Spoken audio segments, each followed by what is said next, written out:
Wassalatu wassalamu ala nabiyil mustafa wa ala alihi wa ashabihi ahli sidqi wal wafa. Ashhadu an la ilaha illallah wahdahu la syarika lah, lahul asmaul husna, wa ashhadu anna Muhammadan abduhu wa rasuluhu alladhi al-mustafa. Amma ba'du, wa ya ibadallah, ittaqullaha haqqa tuqatih wa la tamutunna illa wa antum muslimun. Allahumma arzuqna fahman nabiyyin wa hifdzal mursalin wa ilhaman malaikatil muqarrabin birahmatika ya arhamar rahimin. Alhamdulillah, puji dan syukur kita panjatkan kehadirat Allah Rabbul Alamin atas iradahnya di pagi hari yang cerah ini dengan cahaya rembulan yang menambah indah. Kita bisa melaksanakan salah satu kewajiban yang mulia di sisi Allah Subhanahu wa taala, salat subuh berjamaah, dilanjutkan dengan majelis ilmu, juga kita beriktikaf. Nawaitu an a'takifa fi hadzal masjid lillahi taala.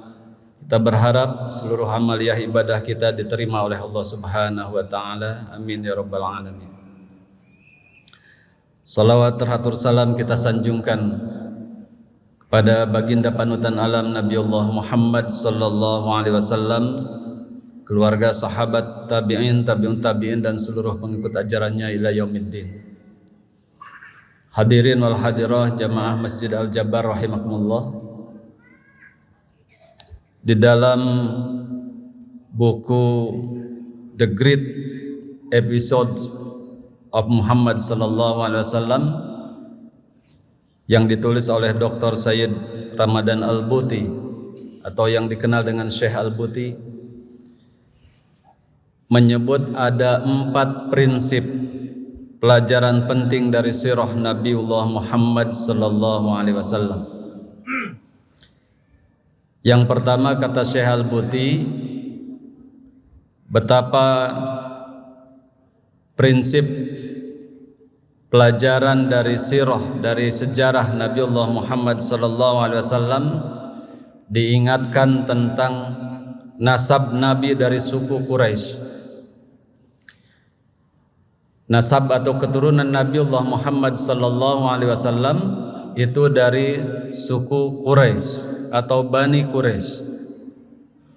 Kajian tentang Bani Quraisy ini menarik karena Rasulullah sallallahu alaihi wasallam salah satu keturunan dari Bani Quraisy. Dan Rasulullah pernah bertanya di hadapan para sahabat, "Siapakah aku?" kata Rasul. Para sahabat menjawab, "Engkau Rasulullah alaikassalam." Rasulullah kemudian menyatakan, Allah menciptakan manusia dari 2 kelompok, kelompok yang baik dan kelompok yang buruk. Dari masing-masing kelompok Allah menjadikan bersuku-suku, dan di antara suku dan bangsa itu yang baik adalah suku dan bangsa Quraisy. Di antara suku dan bangsa Quraisy itu Allah menciptakan atau Allah menjadikan ada rumah-rumah, dan aku di antara salah satu rumah yang di antara suku bangsa Quraisy yang dari golongan atau kelompok yang baik. Bapak Ibu hadirin wal hadirah rahimakumullah, pantas saja di dalam Al-Quran suku Quraisy ini diabadikan dalam surah Al-Quraisy.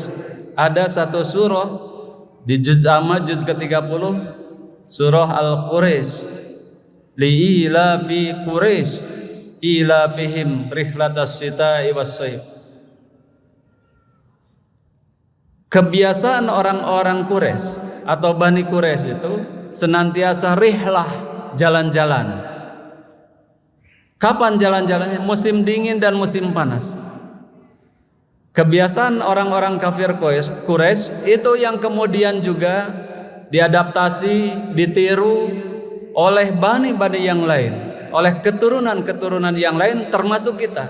Dan saya yakin jamaah Masjid Al-Jabbar juga itu bukan kebanyakan bukan orang sini, tapi orang yang sedang rihlah, yang sedang jalan-jalan, yang sedang safar, yang sedang traveling. Seperti Bani Quraisy terbiasa jalan-jalan. Kebiasaan orang Bani Quraisy atau keturunan Quraisy itu senantiasa menyebar ke seluruh penjuru muka bumi untuk berjalan baik di musim dingin maupun di musim panas. Kebiasaannya seperti itu.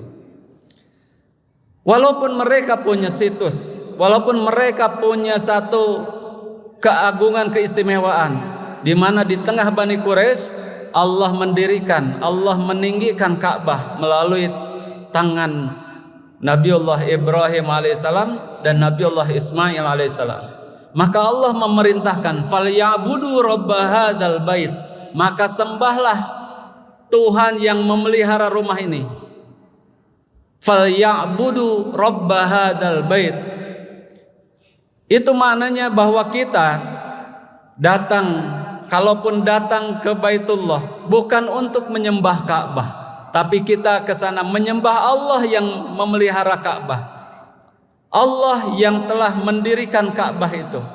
Disebut Baitullah bukan berarti Allah menempati rumah itu, bukan berarti Allah membutuhkan ruang dan waktu, tetapi itu sebagai simbol tauhid, simbol persatuan umat. Di situ pusat peradaban dunia didirikan.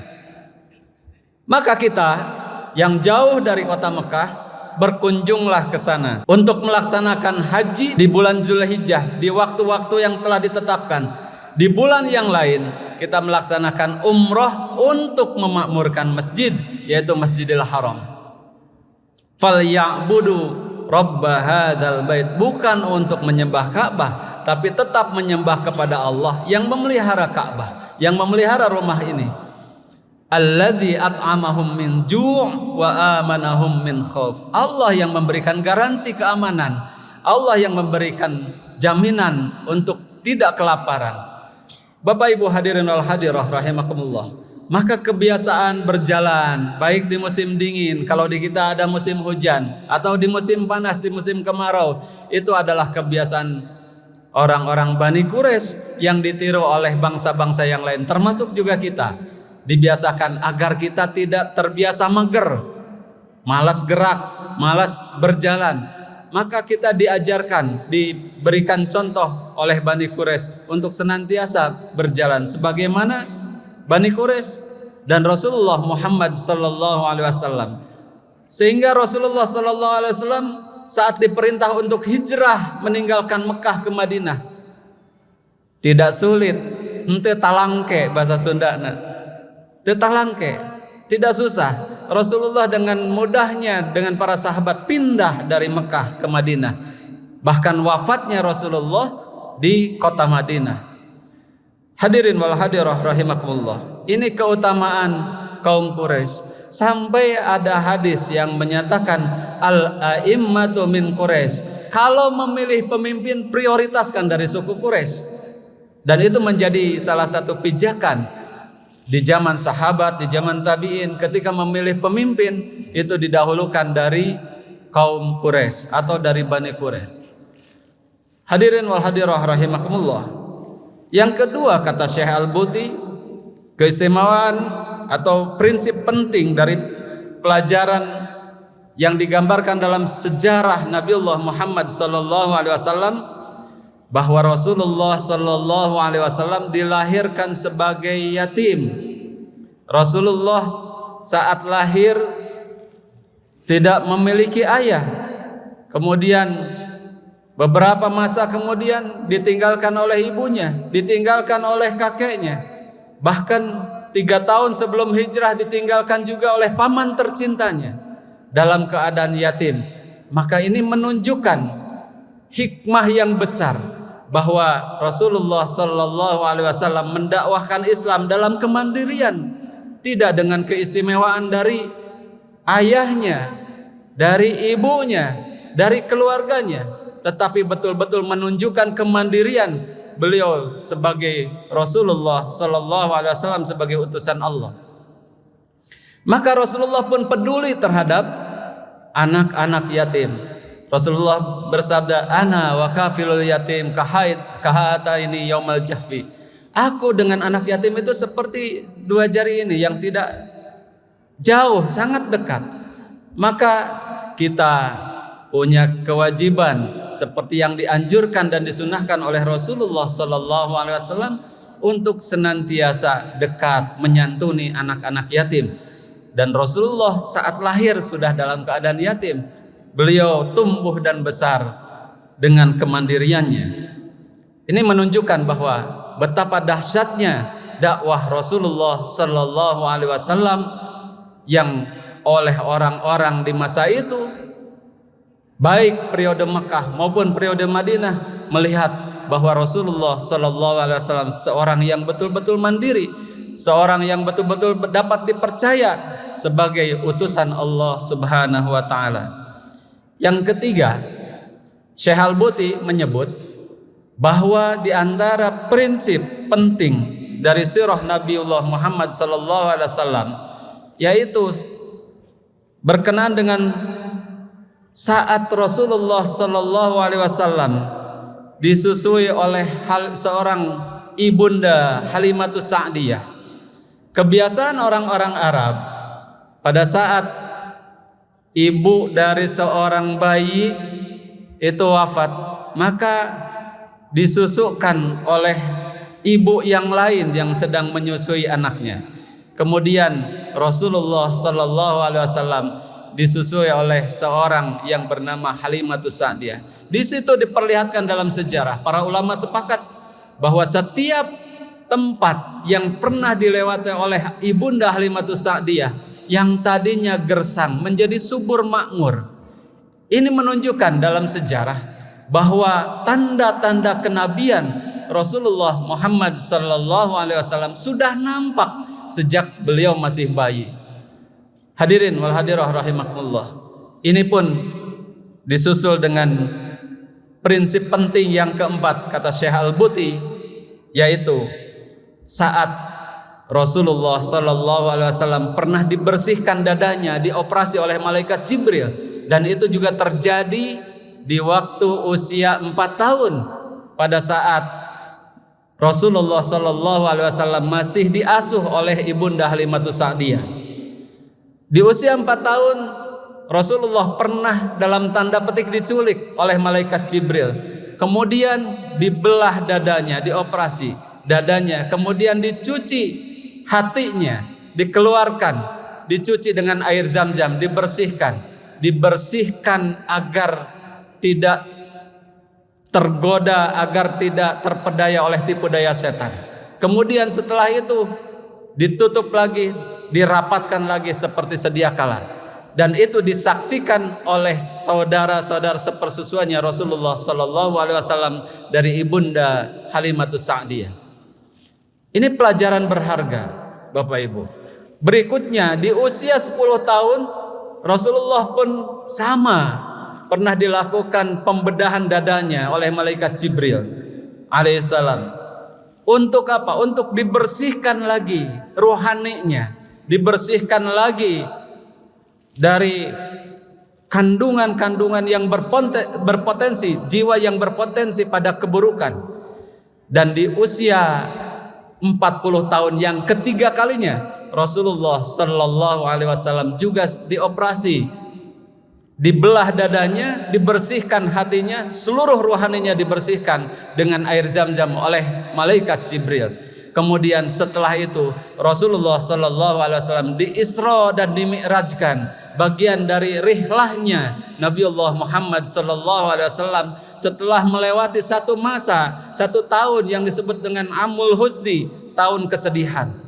Fasilitas yang Allah berikan kepada baginda Nabiullah Muhammad sallallahu alaihi wasallam, saat itu Rasulullah diisra dan dimi'rajkan dari masjid ke masjid, minal masjidil haram ilal masjidil aqsa, kemudian naik ke langit sampai ke Sidratul Muntaha untuk menerima wahyu, salat 5 waktu, 17 rakaat sehari semalam.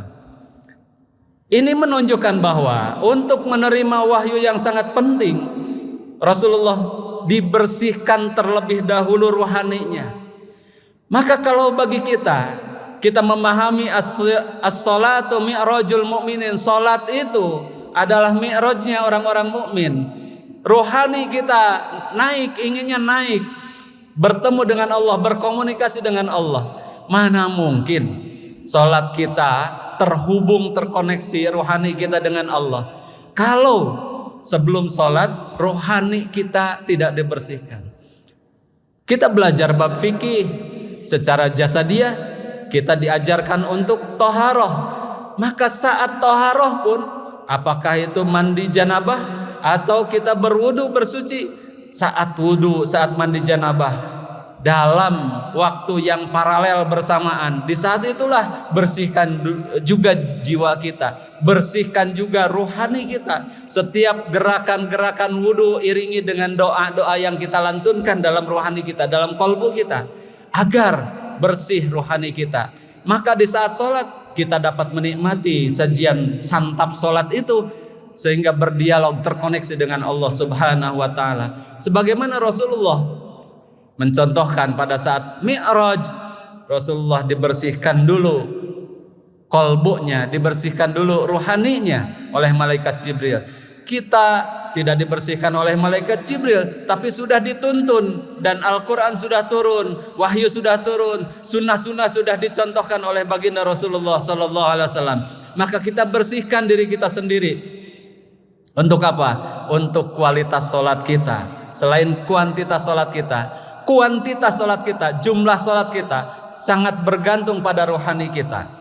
Semakin bagus rohani kita, makin semangat kita untuk sholat, makin semangat kita untuk beribadah kepada Allah Subhanahu wa Ta'ala. Tapi semakin kotor atau dibiarkan kotor rohani kita, kolbu kita, maka kita akan sangat jauh, orang akan jauh dari nikmatnya ibadah kepada Allah Subhanahu wa Ta'ala. Salat 5 waktu itu perintah yang sangat penting bagi kita, tidak boleh ditinggalkan. Yang membedakan seorang mukmin atau seorang yang kafir dilihat dari salatnya. Oleh karena itu jaga salat kita. Di peringatan Isra Mi'raj di bulan Rajab ini, kita berharap kepada Allah agar diberkahi. Untuk apa keberkahan itu? Agar kita mempersiapkan diri rohani kita, bukan hanya di bulan Rajab, tapi juga di bulan Sya'ban, sampai kita terus melaksanakan ritual-ritual sholat di bulan Ramadan yang jumlahnya, kuantitasnya banyak, sehingga tarawih kita nanti tetap semangat, tidak loyo, karena ruhani kita sudah dibersihkan oleh kita sendiri sejak sekarang. Kita berdoa, Allahumma barik lana fi Rajaba wa Sya'bana wa ballighna Ramadan wa hasil maqasidana. Dan kita berharap semua amal ibadah kita diterima oleh Allah Subhanahu wa Ta'ala, dan Allah mentakdirkan kepada kita, menghadiahi kepada kita rizki yang besar. Apa rizki yang besar? Kita mendapatkan husnul khatimah. Amin ya Allah ya Rabbal Alamin. Allahumma inna nas'aluka ridhaka wal jannah wa na'udzubika min sakhatika wan nar. Allahumma barik lana fi Rajab wa Sya'bana wa ballighna Ramadan wa hasil maqasidana. Rabbana taqabbal minna innaka antas samiul alim wa tub alaina innaka antat tawwabur rahim. Rabbana ja'alna muqimas shalah wa min dzurriyyatina rabbana taqabbal du'a innaka antas samiul alim wa tub alaina innaka antat tawwabur rahim. Rabbana atina min ladunka rahmatan wa hayyi' lana min amrina rasyada. Rabbana atina fid dunya hasanah wa fil akhirati hasanah wa qina adzabannar. Wa sallallahu ala sayyidina Muhammadin nabiyil ummi wa ala alihi wa sahbihi wa baraka sallam. Walhamdulillahi rabbil alamin. Wassalamu alaikum warahmatullahi wabarakatuh.